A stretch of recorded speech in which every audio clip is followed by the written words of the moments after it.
Hello and welcome to our instructional video on solving equations. Today we will be solving the equation 5 multiplied by x divided by 3 equals 5. We will go through each step together to find the value of x. So let's get started. To solve the equation 5x divided by 3 equals 5, we need to isolate the variable x on one side of the equation. The equation currently reads 5x divided by 3 equals 5. To start, we multiply both sides of the equation by 3. This is because multiplying by 3 will cancel out the division by 3 on the left side, making it easier to isolate x.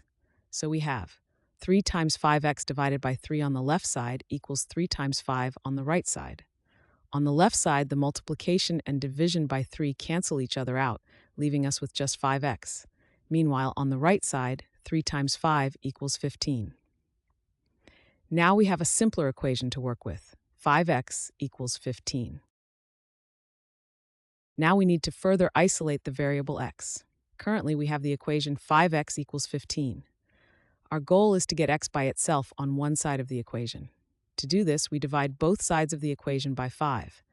By dividing by 5, we effectively cancel out the multiplication by 5 on the left side of the equation. So we have, on the left side, 5x divided by 5 equals x.